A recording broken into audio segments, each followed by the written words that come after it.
우생마사라고 하는 사자성어가 있습니다. 글자 그대로 풀이하면 소는 살아남고 말은 죽게 된다, 이제 그런 뜻인데요. 그 배경이 어떤가 하면은 이제 홍수를 만난 이 소하고 말이 이제 물에 막 이제 떠내려가면은 소는 사는데 말은 익사, 물에 빠져 죽게 된다는 겁니다. 이게 참 묘한 게, 사실 그 헤엄치는 걸로 치면은 말이 소보다 수영을 훨씬 잘한다고 합니다. 이제 소하고 말을 동시에 큰 저수지로 이렇게 밀어 넣어 버리면은요, 이 말이 소보다 거의 2배 빨리 헤엄쳐 나올 정도로 이 말이 이 수영 실력이 탁월하다고 합니다. 근데 왜 그렇게 수영을 잘하는 말은 홍수에 물에 빠져 죽고 소는 살아나는가? 그 왜 그런가 하니까요, 이제 이 홍수를 만나면 막 급류에 이제 떠내려가면 이 말은 그 수영에 대한 자신이 있다가 보니까 이제 물살을 거슬러 올라간다는 거예요. 막 물살을 거슬러 올라가는데, 여러분 한번 생각을 해 보십시오. 아무리 수영을 잘해도 그 홍수의 물살이 얼마나 거셉니까? 그러니까 이 말이 조금 올라가다가 또 제자리로 떨어지고, 조금 올라가다가 제자리로 떨어지고, 그러다가 그만 이 말이 탈진해 가지고 이제 그 죽어버린다, 물에 빠져 죽는다는 거예요. 여기에 반해가지고 이 소는 글쎄 상대적으로 자기가 본능적으로 수영을 그렇게 잘 못한다는 그 본능 때문인지는 몰라도, 소는 그 물살을 거슬러 올라가는 법이 없다는 거예요. 막 그 떠내려가는 그 물살 속에 자기 몸을 맡기고 그렇게 가다가 보면은 꼭 이제 그 얕은 이런 그 물가를 만난다는 거예요. 그럴 때 이제 기회를 봐서 소는 빠져나오기 때문에 이제 소는 살아남는다는 겁니다. 자, 그럼 여러분, 이 우생마사라는 이 사자성어는 무슨 교훈을 주기 위해 만든 단어일까요? 사람은 순리대로 살아야 된다. 교만해가지고 물살을 거슬러겠다고 영리로 행하면 망한다. 이 메시지를 주기 위한 거 아닙니까? 제가 오늘 이 로마서 1장 전체를 한번 정리를 하고 마음으로 그려보면서 이 우생마사라는 사자성어가 떠오른 이유가 있습니다. 누가 저보고요, 자 목사님, 그 로마서 1장을 오래 살펴봤는데 이 로마서 1장을 딱 한마디로 요약하면 어떻게 말씀하실 수 있습니까? 그렇게 누가 저에게 물으신다면요, 저는 우생마사다, 그렇게 말씀을 드리고 싶습니다. 이 로마서 1장은 우생마사예요. 먼저 로마서 1장 25절을 한번 보십시오. 이는 그들이 하나님의 진리를 거짓 것으로 바꾸어 피조물을 조물주보다 더 경배하고 섬김이라. 이게 지금 영리 아닙니까? 인간은요, 그 우리를 창조하신 하나님을 찬양하고 경배하고 그분이 주시는 지침, 그분이 주시는 말씀, 그분이 주시는 교훈, 이걸 갖고 살도록 돼 있는데, 인간이 탐욕으로 에덴 동산에서 하나님께 영리를 해버렸습니다. 그래서 이제 그 인간의 영리가 어떻게 변질이 되느냐, 피조물을 조물주보다 더 섬기고 경배하는 이 우상숭배라는 게 바로 이게 영리예요. 영리. 이 큰 영리가 25절에서의 영리가 26절 10절에서의 어떤 영리로 연결이 되느냐. 자, 26절을 보십시오. 이 때문에 하나님께서 그들을 부끄러운 욕심에 내버려 두셨으니 곧 그들의 여자들도 순리대로 쓸 것을 바꾸어 영리로 쓰며, 이와 같이 남자들도 순리대로 여자 쓰기를 버리고 서로 향하여 음욕이 부릴 듯하며. 자, 이 말씀의 흐름을 보면은 지금 이 인간들이 이 하나님을 마음에서 내쫓아 버리고 이제 이 순리를 거스르고 그 교만한 그 말처럼 이제 막 그 물살을 거슬러서 나는 내 인생을 잘 살 수 있다. 그래서 이제 이 영리로 인해 가지고 우생마사의 이제 고통을 겪는 게 지금 이 땅의 모습이라는 거예요. 여러분 조금만 주의해 가지고 주변을 둘러보면은요, 이 우생마사의 비극이 굉장히 많이 발견이 됩니다. 그 대표적인 게 그 광우병 아닙니까? 여러분 다 아시지만 그 광우병은 진짜 무서운 병이에요. 이 소 뇌에 구멍이 생겨가지고 이상행동을 하고 포악해지고 그러다가 목숨을 잃는 게 광우병 아닙니까? 더군다나 이 광우병은 인간에게도 전염될 가능성이 있다 그래가지고 한때 우리나라도 발칵 뒤집어지지 않았습니까? 근데 중요한 거는 이 무서운 광우병이 왜 생겼느냐, 이게 인간의 탐심, 이게 순리를 거스르는 영리 때문 아닙니까? 다 아시지만 이 광우병은요, 그 소는 초식 동물 아닙니까? 풀 뜯어먹고 사는 동물이에요. 여러분이 왜 소는 고기를 안 먹지? 왜 풀만 뜯어먹지? 이런 질문을 하면 그거 답이 없습니다. 소는 그렇게 만들어진 거예요. 그래서 소는 고기를 봐도 관심이 안 가도록 그렇게 지어진 거예요. 이 창조 질서예요. 또 사자나 호랑이는 풀 관심이 없고 고기만 좋아하도록 그렇게 만들어진 거예요. 사람은 둘 다 보면은 그냥 군침이 돌도록 또 만들어진 거예요. 이유가 어디 있습니까? 그게 창조 질서예요.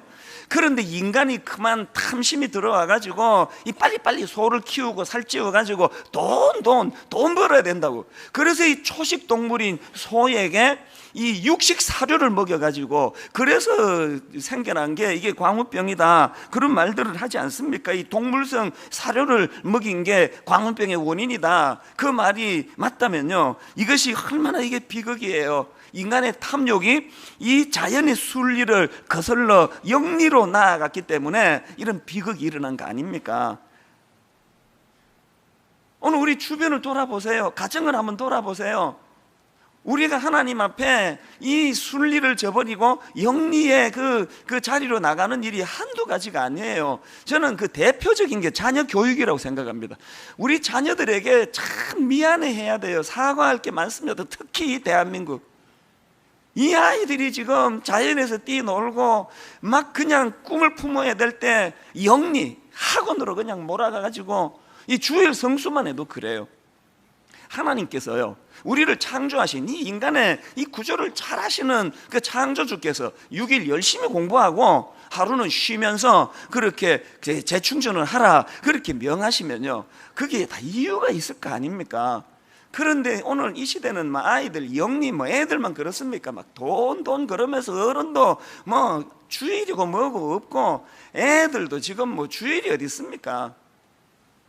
그래서 지금 아이들을 자꾸 행복하지 않은 곳으로 몰고 가는 게 이게 부모들의 또 이 시대 어른들의 그 잘못, 거기서 나온 영리의 현상이라고 생각합니다.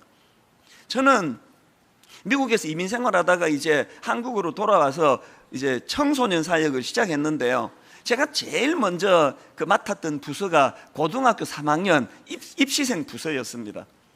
의리부리하게 미국에서 이민 생활하다가 한국에 와 입시가 뭔지 이런 것도 잘 모르는데 이거 완전 전쟁터예요. 살벌합니다.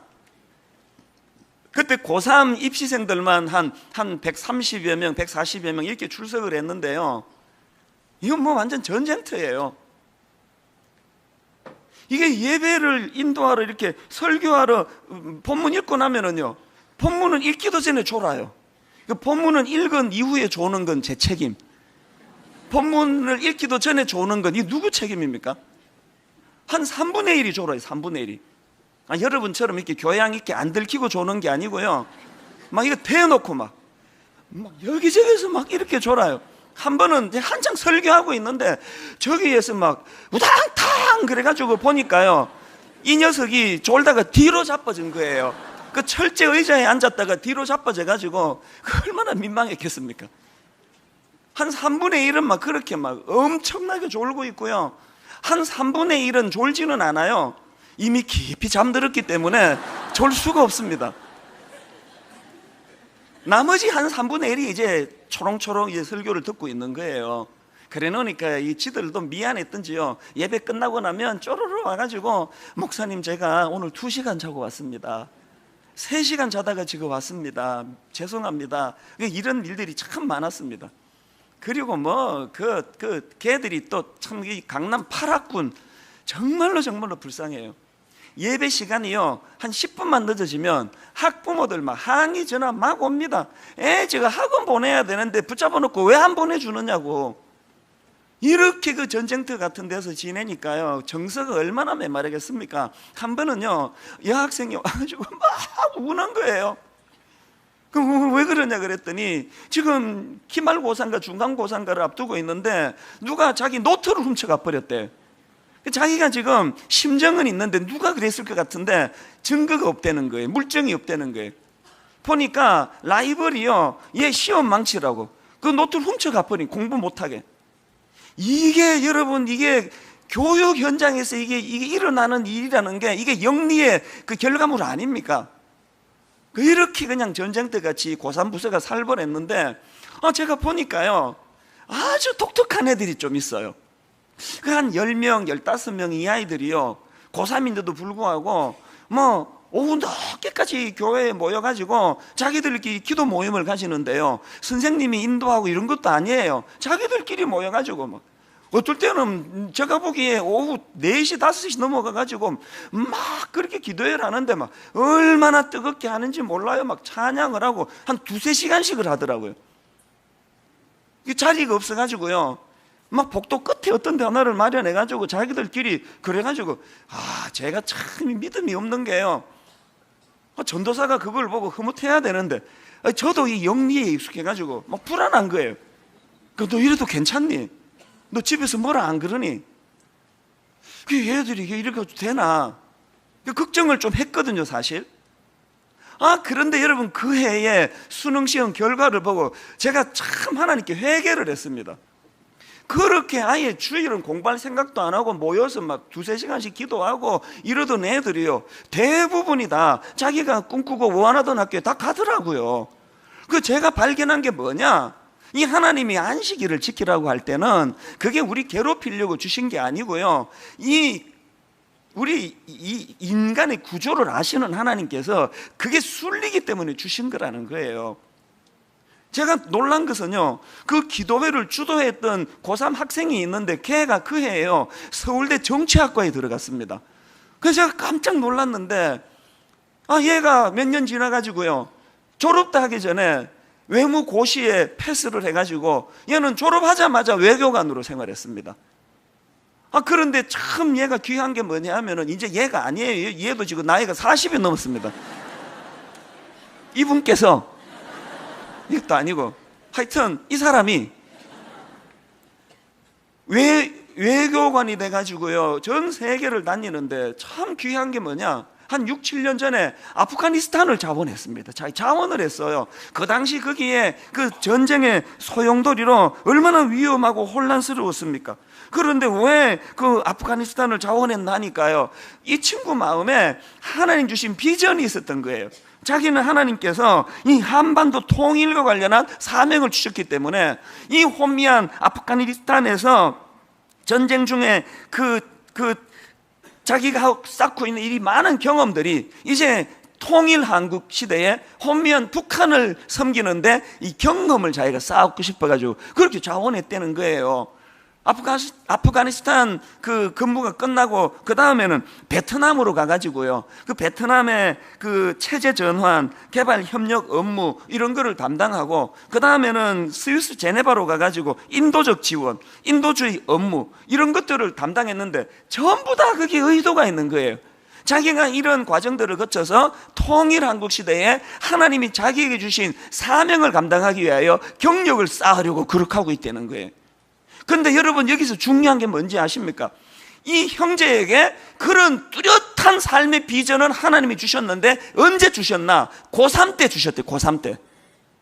다른 고3 애들은 부모가 학원 가르니까 왜 공부하는지도 모르고 그냥 몽롱하게 끌려다니는 애들이 한둘이가 아닌데, 얘는 그때 교회에 와가지고 찬양하고 기도회하고 기도회 인도하고 하나님께 꿈을 가지니까, 하나님이 고3 시기에 인생의 목표, 비전, 꿈을 주니까 이 친구가 지금요 40이 넘었습니다. 20년이 넘는 그 세월 동안 한 일관된 자기 삶의 목표를 향해 나아가니까 이게 얼마나 귀한 일이냐고요. 저는요, 얘가 서울대 나왔다고 부러운 게 아니에요. 만나보면은 일관된 꿈을 갖고 사는 그 사람에게서 보여지는 너무나 아름다운, 참 행복해 보여. 행복해. 만날 때마다 행복해.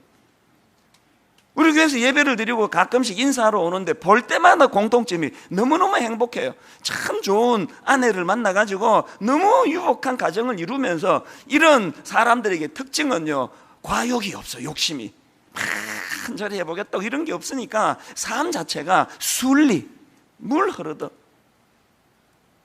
저는 이 제자 형제를 볼 때마다 네가 나보다 10배 낫다. 10배. 이 청출어람. 여러분, 저의 그 재산이 뭔지 아십니까? 제가 청소년사에 갈 때 한 4, 5천 명 제자들을 배출을 했는데, 지금 뭐 제가 외국 집회 간다고 가면은 뭐 세계 어디를 가도 저 목사님 제자입니다 인사 오는데, 곳곳에서 아이들이 지금 꿈을 품고 그렇게 지금 준비하고 있거든요. 저는 그 애들이 저를 살려준다고 생각해요. 아니, 제자들이 이렇게 순리를 가지고 꿈을 품고 하나님의 비전을 가지고 준비하고 있는데, 스승이라는 목사가 욕심에 쩔어가지고 사람 끌어모으겠다고 그냥 파도파도거리고 돈돈 거르고 이렇게 살아서 되겠나? 제가 늘 자극을 받는 거예요. 내가 저 제자들에게 부끄럽지 않는 목사가 돼야 되겠다. 저는 정말 걔들에게 부끄럽지 않은 목사가 되고 싶어요. 이게 오늘 여기 계시는 부모님들의 똑같은 희망이요 꿈이 되기를 바랍니다.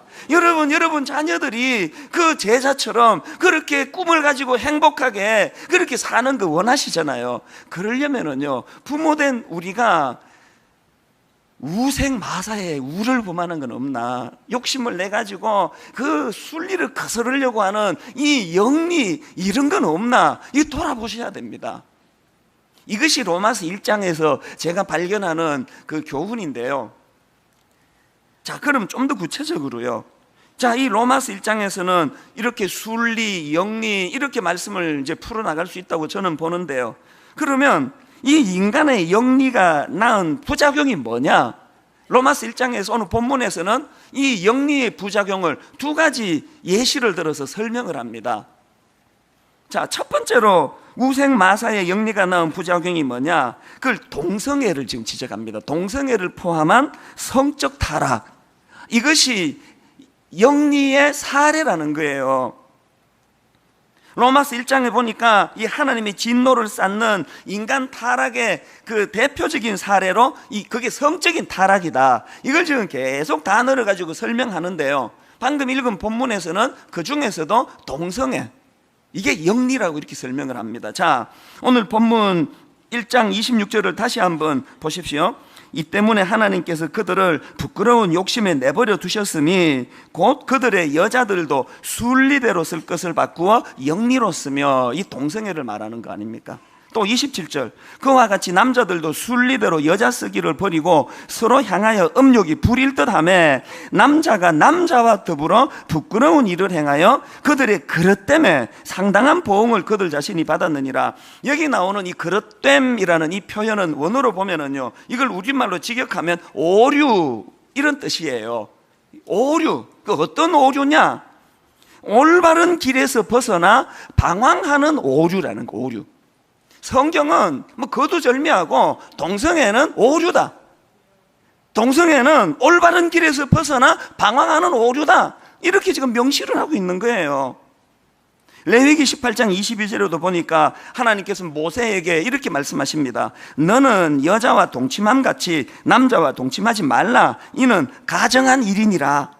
또 고린도전서 6장 9절 10절, 불의한 자가 하나님의 나라를 유업으로 받지 못할 줄은 알지 못하느냐? 미혹을 받지 말라. 음행하는 자나 우상 숭배하는 자나 간음하는 자나 탐색하는 자나 남색하는 자나 도적이나 탐욕을 부리는 자나 술 취하는 자나 모욕하는 자나 속여 빼앗은 자들은 하나님의 나라를 유업으로 받지 못하리라. 지금 이 하나님 나라를 유업으로 받지 못하는 악한 행위들을 열거하는데, 그 중에 여기 나오는 남색하는 자, 이게 동성연애자를 지금 지칭하는 겁니다.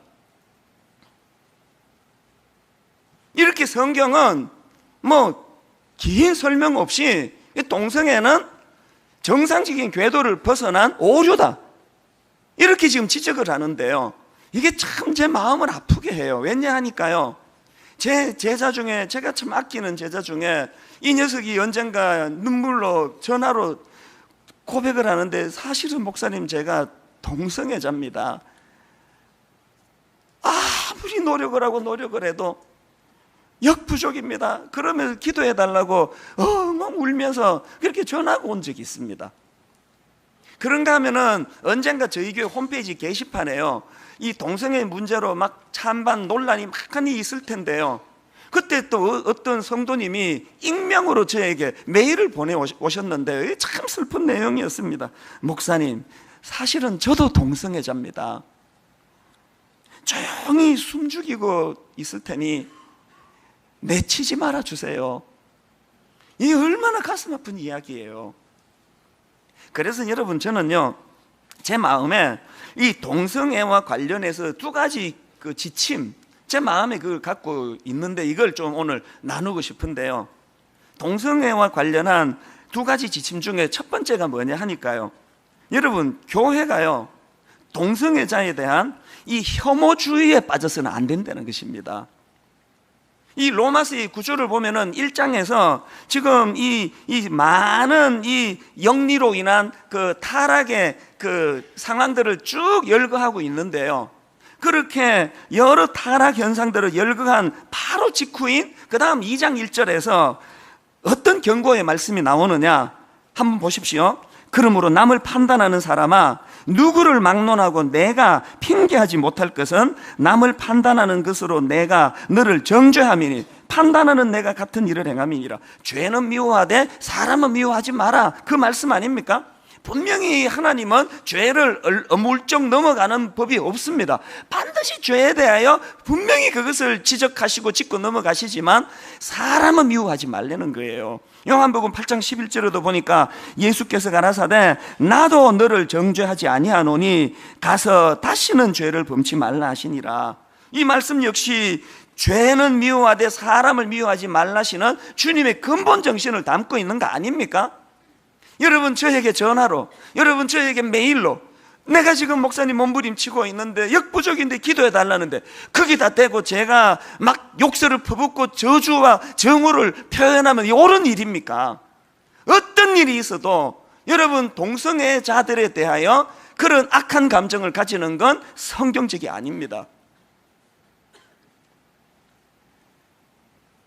우리나라에서 동성애자를 위한 사역을 하고 있는 톰 린슨 선교사님의 그 인터뷰를 어느 신문에서 제가 봤는데요, 그 내용을 부분 발췌해 드리면 이렇습니다. 모든 죄의 근원은 동일하다. 하나님과의 깨어진 관계이다. 원치 않는 동성애 성향을 가지고 있는 크리스천이 있다면 그저 품어줘라. 그들은 상처가 많은 사람들이다. 따라서 그들에게 필요한 것은 수용과 사랑이다. 어떠한 죄를 지은 사람이라도 교회에서 받아들여지고 사랑받을 수 있음을 확신시켜주는 교회 문화의 정착이 시급하다.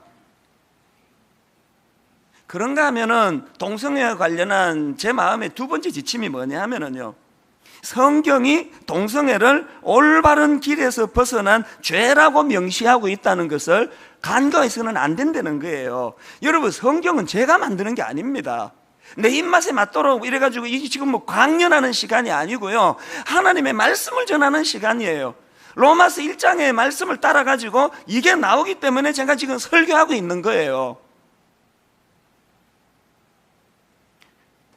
더군다나 지금 미국이나 유럽 같은 데서 일어나고 있는 현실을 보면은, 동성애 축제 같은 거를 보면은 그게 지금 성적인 타락과 연결되어 있다는 걸 부정할 사람은 아무도 없습니다. 그리고 지금 저는 우리나라에서 일어나고 있는 이 동성애에 관련한 여러 논란 중에서 정말 제 마음을 지금 불안하고 두렵게 만드는 게 뭐냐 하면은요, 이것들이 지금 청소년들에게 너무 악한 영향을 미치고 있다는 거예요. 전에 한번 인용해 드린 적이 있는데요, 제가 어느 신문에 난 기사를 한번 인용해 드렸지 않습니까? 머리 기사가 이랬습니다. 동성애 인터넷 카페 콤마하고 10대 소년들 성적 일탈 창구로, 이렇게 돼 있더라고요. 이게 무슨 내용인가 보니까요, 이 10대 청소년들이 주로 찾는 그 동성 연애자 전용 카페가 있다는 거예요. 많이 지금 생겨나고 있대요. 거기에 가보면은 그 10대 청소년들이 막 이런 이제 글들을 이제 올린다는 거예요. 한번 들어보세요. 키 1m 78, 몸무게 68kg. 자기를 지금 소개하는 것 같아요. 18세 미만만, 서울 바텀 구해요. 그러면서 그 기사에서 이 바텀이 뭔지를 이렇게 설명합니다. 바텀이란 남성 동성애자가 성행위를 할 때 여성 역할을 하는 남성을 뜻하는 용어이다. 그러니까 지금 이 10대 아이들이 동성 섹스 파트너를 찾는 그런 글들을 거기 막 올리고 있다고 기사가 이제 그것을 지금 이제 그 증언하고 있는 거예요. 그 신문 기사 일부를 제가 읽어 드릴게요. 당초 동성애자 카페는 성소수자의 애환을 공유하고 권리를 신장하고자 하는 목적으로 개설됐지만 섹스 파트너를 찾는 적석 만남이 만연하면서 성 정체성이 확립되지 않은 10대 소년들까지 그 영향권에 들어가고 있다. 그 다음은 더 심각합니다. 이들은 무분별한 성관계를 해오다가 상대에게 에이즈, 관로하고 후천성 면역 결핍증을 옮기기도 한다. 지금 이게 이 땅에서 일어나고 있는 현실이라고 한다면, 여러분 바울이 그랬던 것처럼 한편으로는 동성애자도 구원의 대상임을 인정하고 동성애자에 대한 열린 마음으로 그들을 품고 그들에게 다가가야 되지만, 또 다른 한편으로는 성경이 동성애를 올바른 길에서 벗어난 거라고 그렇게 명시한다면 우리가 거기에 순종해야 되는 거예요. 그래서 어떻게 해서든 이들이 무지무지 어렵다는 것은 저도 알아요. 그러나 어떻게 해서든 거기에서 벗어날 수 있도록 어떻게 우리가 도와야 될 건가, 이 지혜가 필요한 거예요. 사실 여러분, 미국이나 유럽에서 이 동성애에 대해서 이렇게 관용하게 된 거 다 아시잖아요. 이제 뭐 미국은 이제 동성 결혼 법적으로 이제 허용이 되고, 유럽도 마찬가지예요. 점점 그런 추세로 가고 있는데요. 그런데 여러분, 그들이 이렇게 동성애에 대해서 관용하게 된 첫 출발이 어디서 시작됐습니까? 그 성소수자로서의 이 동성애자들의 인권 보호, 이 참 귀한 생각 아닙니까? 약자에 대하여 우리가 보호해 줘야 된다, 이 좋은 생각으로 출발했는데 사단은 항상 이렇게 여러분 이 좋은 의도를 악하게 몰고 가는 거예요. 이런 결과를 지금 기준이 지금 없어져 버린 혼미가 일어난 거예요. 저는 늘 이 사단은 우리보다 한 수 위다.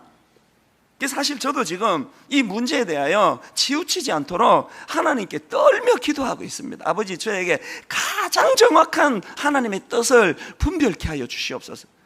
정말 혼미해요. 이제 곧 우리나라에서도 퀴어 축제라고 그 동성애 축제가 또 열려지는데요. 저에게 매일 많이 옵니다. 문자도 와요. 어떤 사람은 목사님 그날 함께 동참해서 동성애가 열려지지 않도록 몸으로 막는 일에 동참해 주세요, 그런 메일도 오고, 그런가 하면 또 정반대로 목사님 그렇게 하시면 안 됩니다, 또 그런 메일도 와요. 예를 들면은요, 홀리 라이프라고 그 탈동성애 인권 기독 운동 단체, 그 단체에서 무슨 동성애 축제와 관련해서 호소문을 발표했느냐 하니까요, 동성애 축제 때 물리적인 충돌이 일어나지 않도록 자제해달라, 그런 호소문을 발표했는데 내용을 한번 들어보세요. 작년 퀴어 축제 때 있었던 물리적 충돌이 오히려 동성애자들의 입지를 더욱 강화시켜주는 역할을 했다.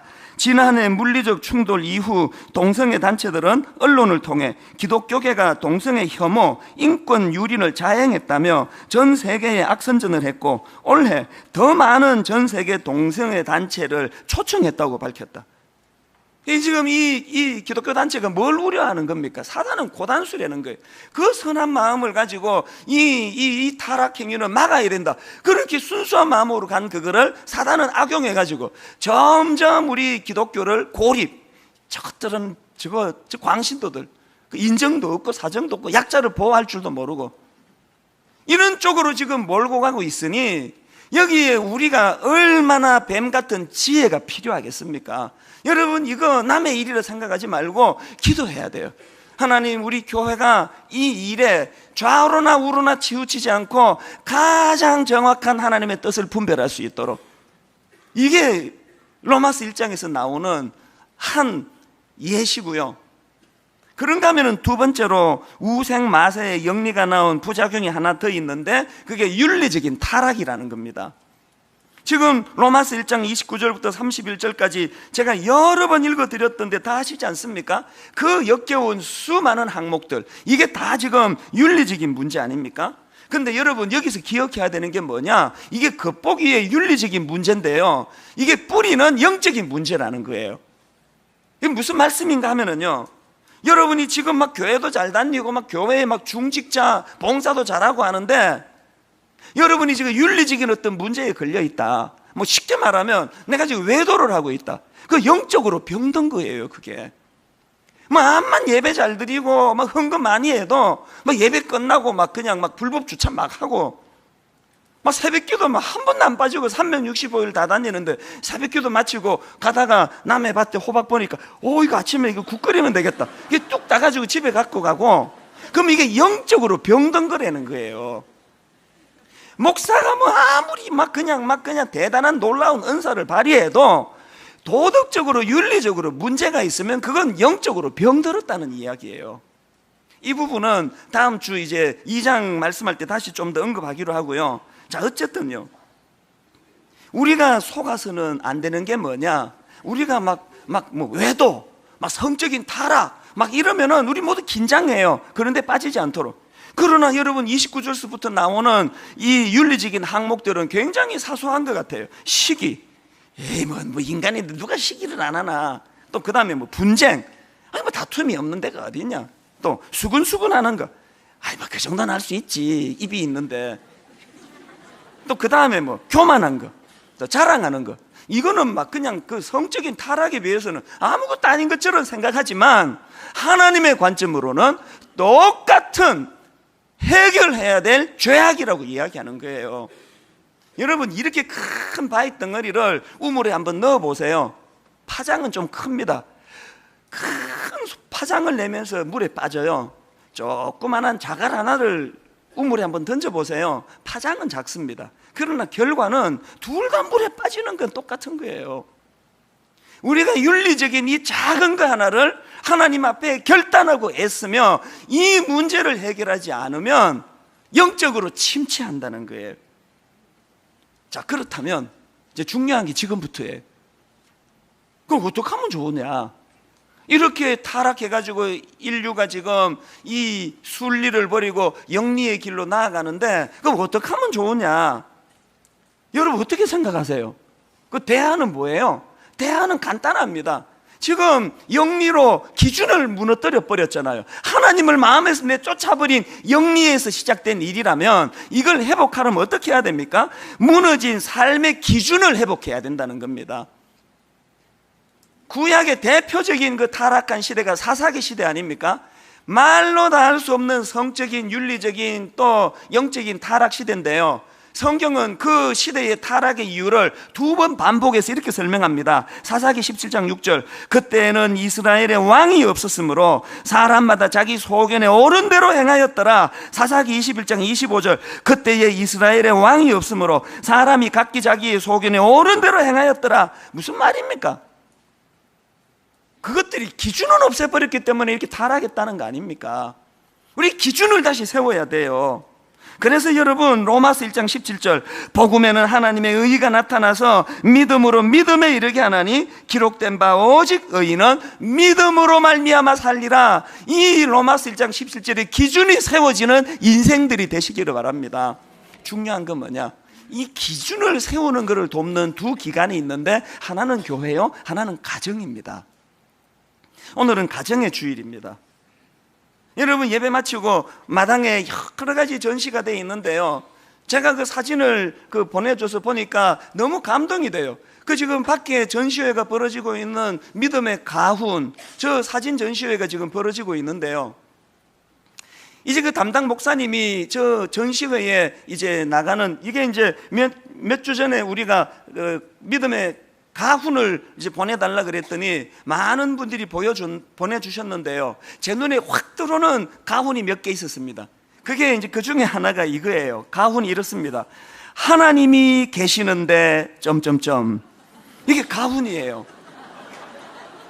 이 심플하면서 얼마나 멋지잖아요.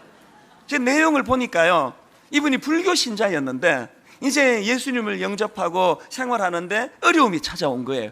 너무너무 힘들어서 어려워하다가 하나님이 불쑥 마음에 뇌리에 스치는 생각을 주셨는데, 이게 하나님이 계시는데, 그래서 이거를 이분이 프린트 해가지고요, 막 그냥 냉장고에도 붙여놓고 TV에도 붙여놓고 그러셨다는 거예요. 이 삶의 기준을 세우셨다는 그런 뜻 아닙니까? 그런가 하면은 또 다른 가훈이 하나 있는데, 가훈이 이래요. 주 뜻이. 이게 가훈이에요. 주 뜻이. 그게 뭔가 보니까요, 제가 그 전시하는 거를 지금 갖고 왔는데요, 여기에 지금 주 뜻이에다가 이렇게 그 강조점을 찍어 놨는데, 이게 뭐냐? 주님의 뜻을 이루다. 그래서 주님의 뜻을 이루다 약자로 믿음의 가훈이 주 뜻이에요. 근데 그 밑에 어떤 초등학교회가 이렇게 글을 썼습니다. 제 이름은 이루다입니다. 이름이 성은 이시고 이름은 루다예요. 이름이 이루다. 그 다음 보세요. 하나님의 뜻을 이루고 살라고 지어주셨대요. 이제는 우리 집에 가훈이 되었답니다. 얘가 초등학교 3학년입니다. 이 어린애 부모님이 이 귀한 아들을 낳고 그 인생의 중심이 세워지기를 소원하면서 이름을 이루다 이렇게 지었다는 거. 그 이 아이가 그 뜻을 잘 이해하고 있는 거예요. 그런가 하면 좀 웃기는 가훈도 있는데요. 그 요새 학교에 가면은 거푼 이래가지고요, 엄마가 보고 있다 이런 거푼이 지금 많은데, 이 집은 거기서 따가지고요, 거푼이 뭐냐? 하나님이 보고 있다.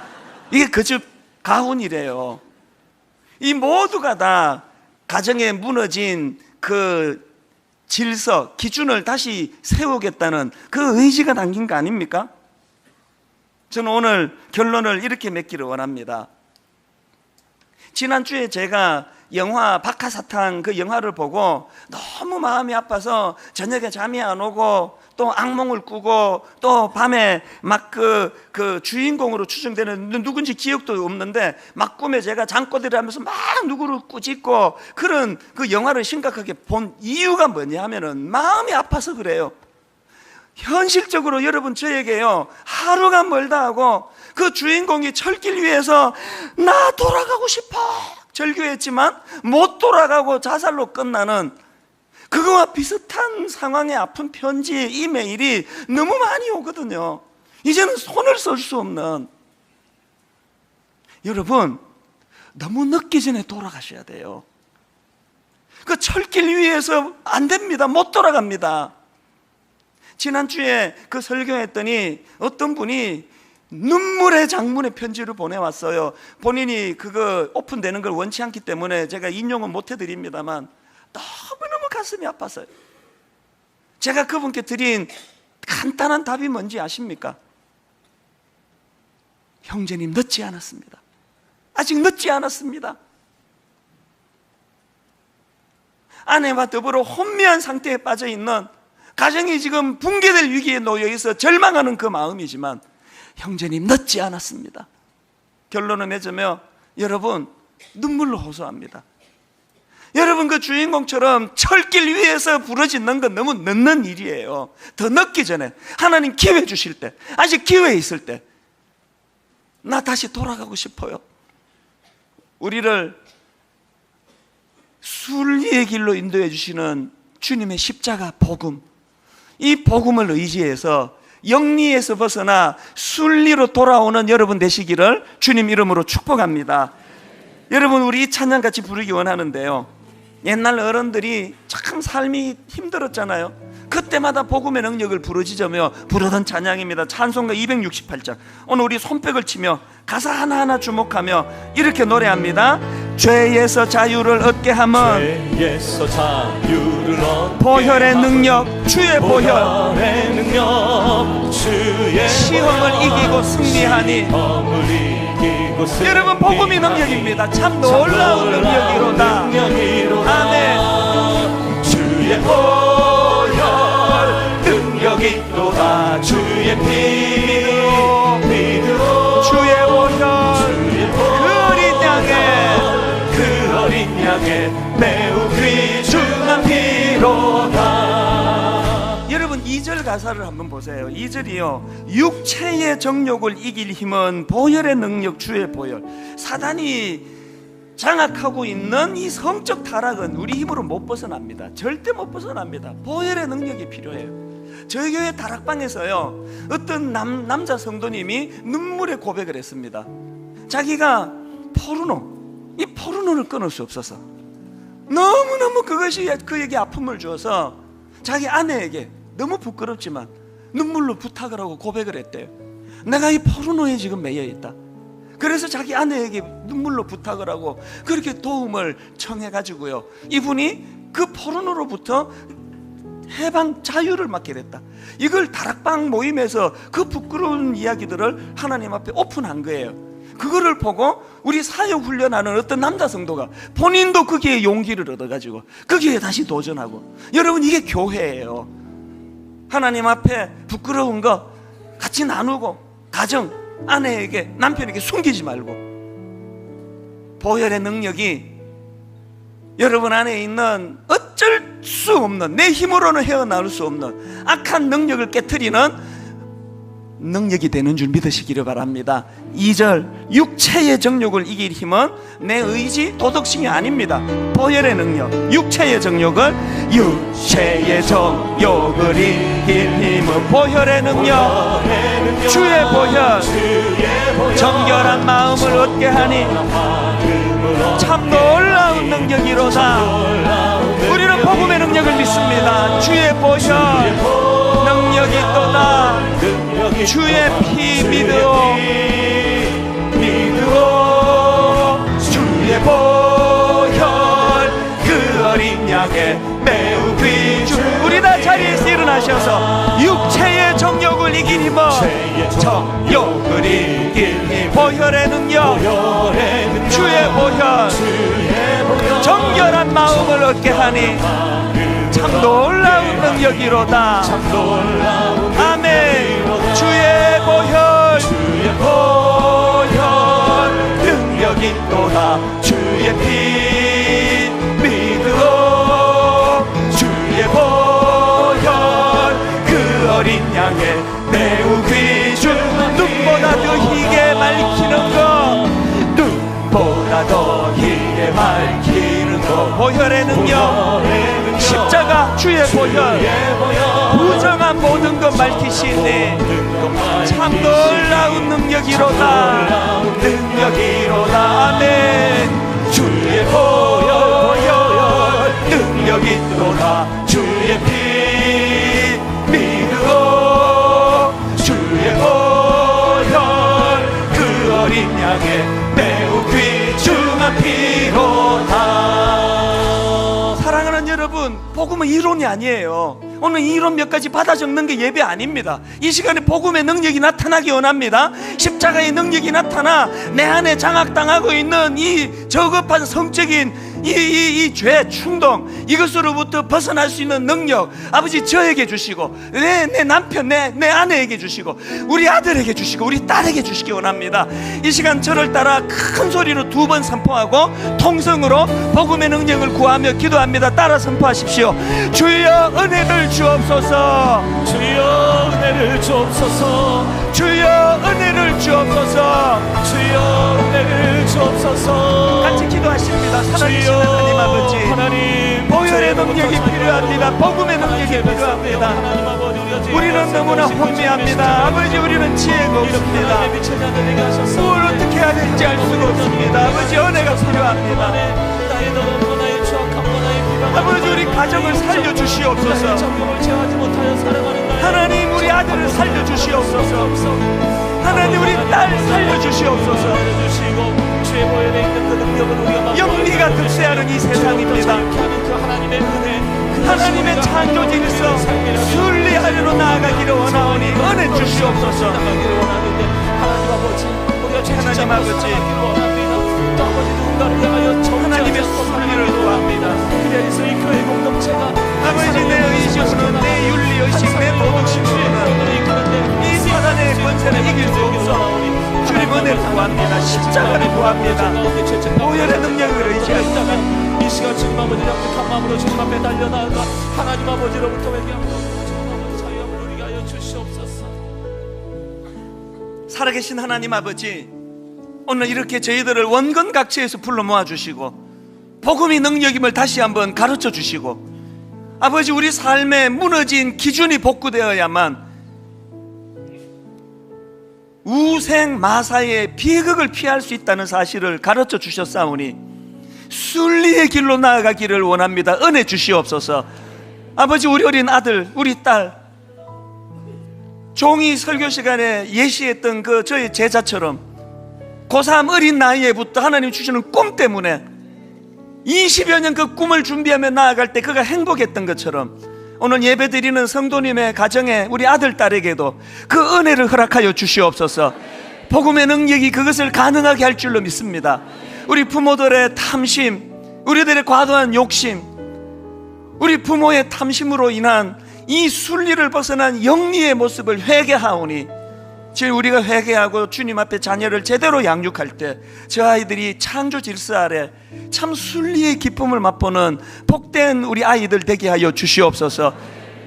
힘든 가정마다 복음의 능력이 나타나 아버지 철로 위에서 손들고 나 돌아가고 싶어. 너무 늦습니다. 기회 있을 때, 아버지 아직 기회 있을 때 주님 앞에 돌아오는 결단과 능력과 은혜를 허락하여 주시옵소서.